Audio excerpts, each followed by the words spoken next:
Good morning. It's Friday, July 17th, morning meditation with Bill. Good morning. Good morning. I have some reading this morning from the Rule of Benedict, and Joan Chittister has broken up the rule into little pieces for daily meditation. And this one particularly, I go through the entire thing 3 times a year, so that's how she's broken it up. And this one always really brings me up short. Chapter 63, Community Rank.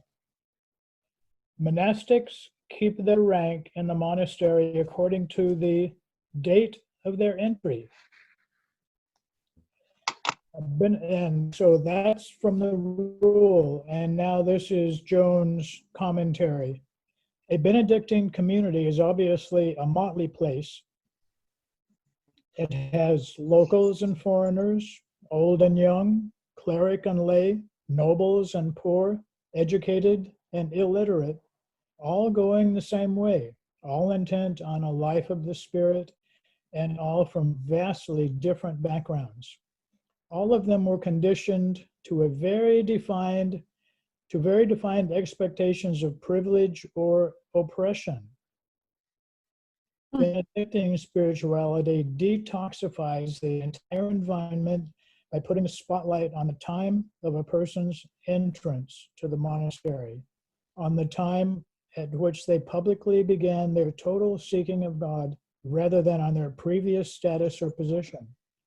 The purpose and effect of rank, then, was not the suppression of the person. It was designed to free people from their past castes or demands. The purpose of rank was to achieve equality, humility, and a new definition of self in groups rife with social hierarchies, systemic differences, and groundless exaltations. The date of entrance was the date before and after which all other events in life were marked and noted. The image of a world unskewed by material values or social definitions is the vision thrust before us in Benedictine spirituality. In a world where sex and race and money mark our spaces on the social ladder, it's a picture of human liberation gone outrageously giddy with the freeing power of God as the sign of its sanctity. This chapter is clearly about the place of respect, experience, and wisdom in life. Obviously, a chapter on rank is not meant to grind the community down to the least common denominator. It is not meant to diminish us in the natural respect that differences should bring. Quite the opposite, in fact. This chapter is meant to freshen our eyes so that we can see all the gifts of the human community clearly. The gift of the old peasant farmers and the gifts of young artists, the gift of young thinkers and the gifts of old keepers of the monastery door.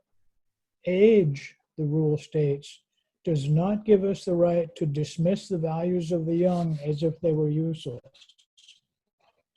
Social class does not give us the right to overlook the insights of the poor. Education does not give us the right to snub the needs of the simple. We are to call one another by titles of love and respect, like Amma Susan. We are to care for the needs of the elderly, no matter our own needs or rank or station. We are to teach what we know so that the next generation grows in good air. Once upon a time, the Zen masters teach, wealthy donors invited Master Ikkyu to a banquet. The master arrived there dressed in his beggar's robes. His host, not recognizing him in this garb, hustled him away. "We cannot have you here at the doorstep. We are expecting the famous Master Ikkyu any moment." The master went home, changed into a ceremonial robe of purple brocade, and again presented himself at his host's doorstep, where he was received with great respect and ushered into the banquet room. Once there, he took off his stiff robe, sat it upright at the dinner table, and said, "I presume it is my robe that you have invited. Since when I first arrived without it a little while ago, you showed me a way." In Benedictine spirituality, reverence for the other, based on the spark of the divine that is in us all, is a gift to be given in a century alive with distinctions it will not admit, and an insight into the sacred, scarred, and bleeding that it does not see. The image of this revered Buddhist monk placing his stiff robe on the chair is such a powerful image for me.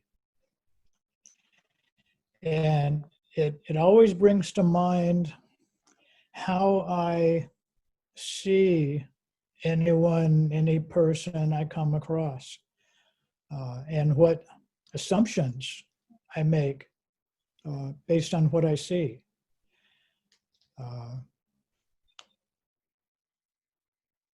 So a question for each of you to respond to, if you want. What kinds of distinctions may be distracting when you meet someone or see someone new or come across someone? Well, I'm reminded that we are, called to see the face of Christ in all people. That that Christ is in each and every one, and to try to recognize that. I mean, it can be very challenging when I'm in a place such as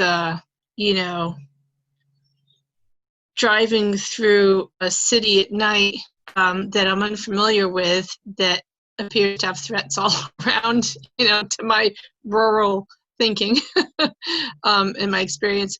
And if I see, hoodies on people and pants draped around, way lower than the waist, I find it really hard to recognize Christ in that person because I'm just fearful.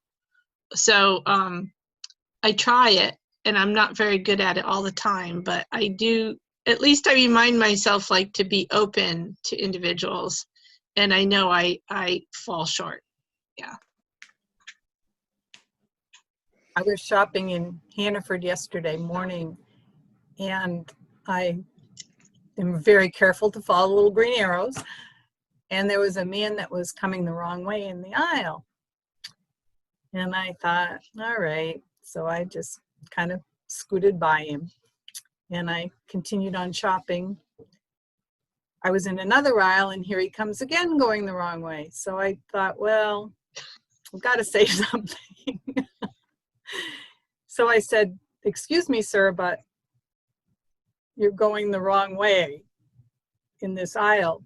"Oh," he said, "well, I'll turn around." And he wasn't angry, but he wasn't really excited to be spoken to.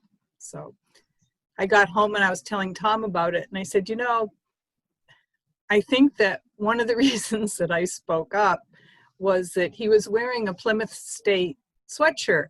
So I immediately assume that he's from away and he doesn't know any better. And that's probably not a fair assumption to make, but it's just, what I did on the spur of the moment. So hopefully he continued in the right direction after that. I don't know.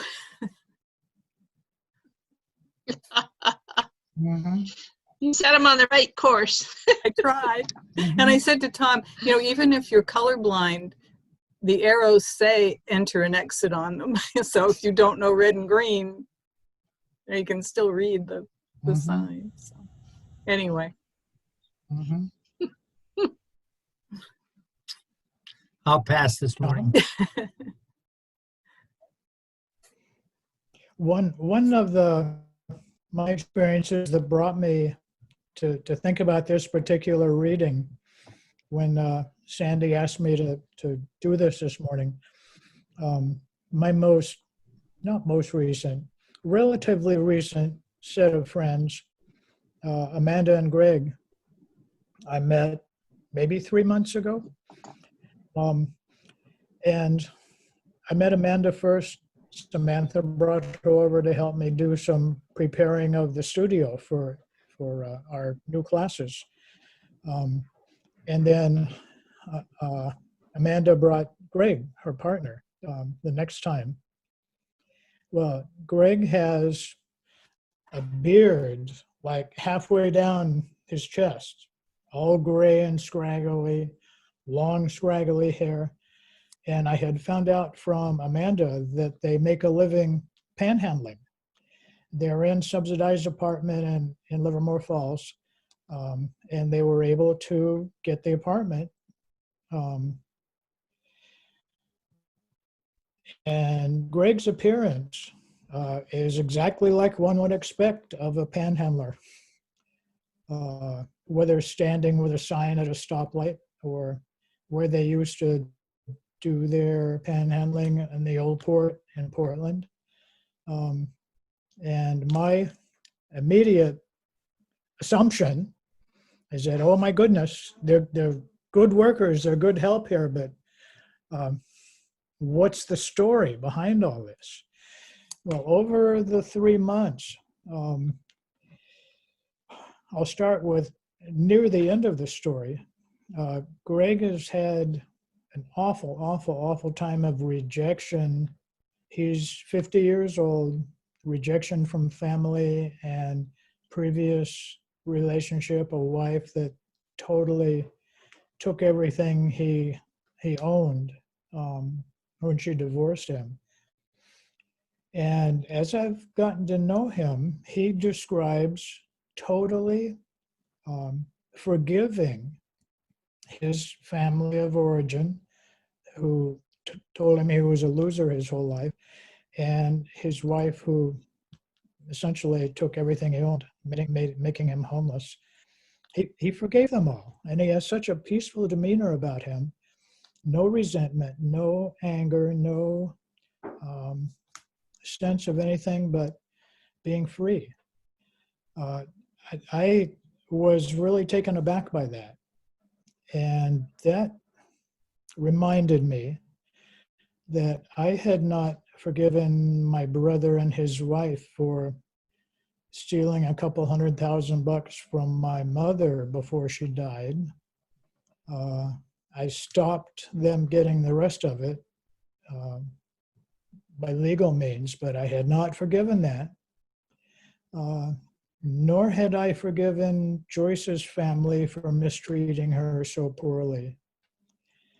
So as I pondered that, I came to see that, my goodness, I don't have anywhere near as much to forgive as Greg did. Maybe I should, during my morning meditation and prayer, attempt to forgive my brother and his wife and Joyce's relatives.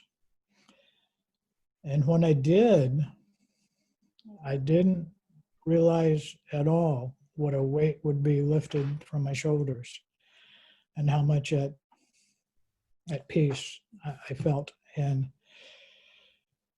then the next step I did not take until Nancy Martin, who's teaching the yoga classes here, as I was describing this to her, she said, well, Bill, have you put them on your prayer list to pray for them?